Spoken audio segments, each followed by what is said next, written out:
Dime, ¿y tu amigo? Tengo días que no lo veo.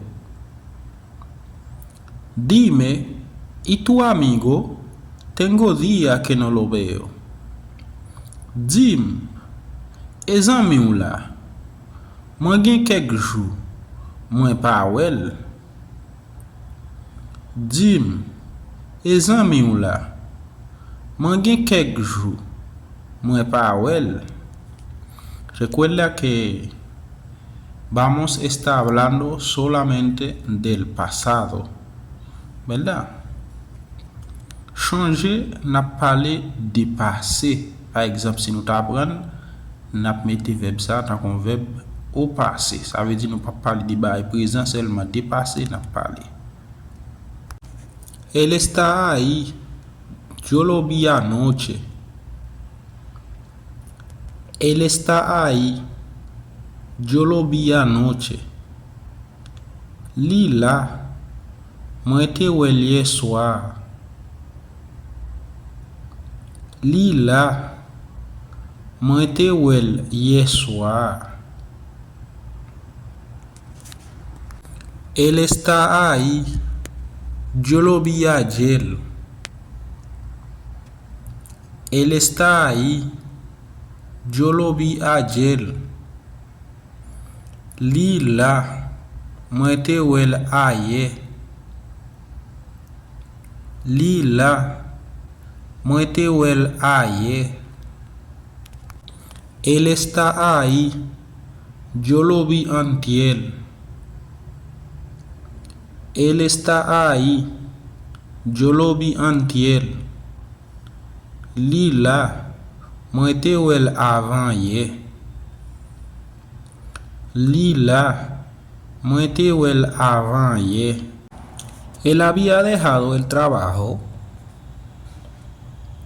Él había dejado el trabajo.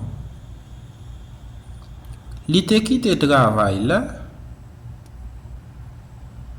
Li te quitté travail là.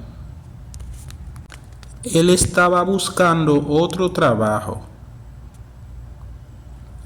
Él estaba buscando otro trabajo. Li tap cherché un lot travail. Li tap cherché un lot travail. Él estaba buscando otro trabajo. Él estaba buscando otro trabajo. Li tap cherché un lot travail. Ahora bien, mi gente, mientras que van mirando los videos, suscríbete al canal. Kounya, mais si vous regardez vidéo à tout abonner avec channel là pour pas rater rien. Vamos a seguir, on nous continue. Vamos a continuar. Vamos a continuar. On nous continue. On nous continue. Había muchas lluvias anoche. Había mucha lluvia anoche. Te gen pile la pluie hier soir.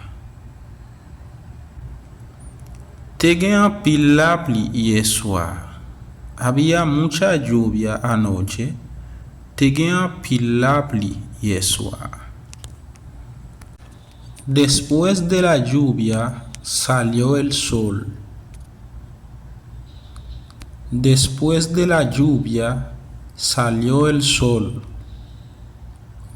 Après la pluie, soleil la sorti. Après la pluie, soleil la sorti.